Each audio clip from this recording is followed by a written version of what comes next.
बहुत महत्वपूर्ण चर्चा चल रही है। निश्चित रूप से जो पेपर लीक की घटनाएं हुई और उसको लेकर देश के नौजवानों के अंदर जिस तरह सुरक्षा का भाव पैदा हुआ, देश का नौजवान, जैन जी और छात्र बच्चे ये सोच रहे थे कि सत्ता में बैठे लोग कहीं न कहीं, चाहे एनटीए हो चाहे दूसरे जो एजेंसी है जो एग्जाम कराती, वो अपने रिश्तेदारों को, अपने लोगों को फायदा पहुंचाती है और जो मेहनत कश युवा वो आगे नहीं आ पा रहा।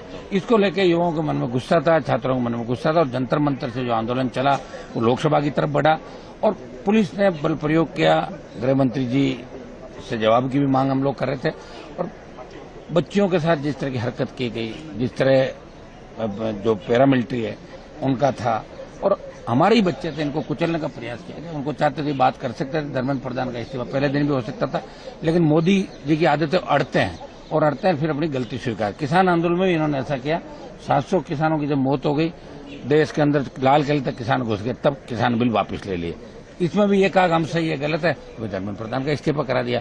तो निश्चित रूप से बहुत बड़ी जीत देश के जवानों की हुई है, यूथ की, जैन जी की और लड़ने वाले जो लोग हैं, जैसे हम लोगों ने लड़के हमारी पार्टियां बनाई, राजस्थान प्रांत से आते हैं, तो तमाम उस नौजवान नेता की जो नौजवानों को लड़ता उसको भी खुशी हुई कि हम वहां जंतर मंतर गए, बच्चों को जो हमने इसके अंदर समर्थन दिया, यहाँ भी समर्थन दिया, सड़क पे दिया, जंतर मंतर के उस पर दिया।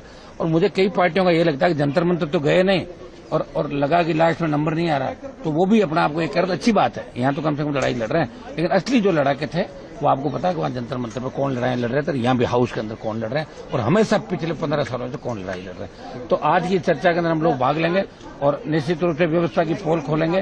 और दूसरा, इसमें नए सुझाव के साथ बिल लाने से कुछ नहीं होगा जब तक सरकार की नीयत साफ नहीं होगी। बिल कितने ले बिल गणेंगे, पहले फांसी की सजा का, मर्डर के अंदर, रेप के अंदर होती है कि कितने लोगों को फांसी बिल से नहीं, सरकार की नीयत और धर्मेंद्र प्रधान एक के हटने से कोई व्यवस्था ठीक नहीं होगी।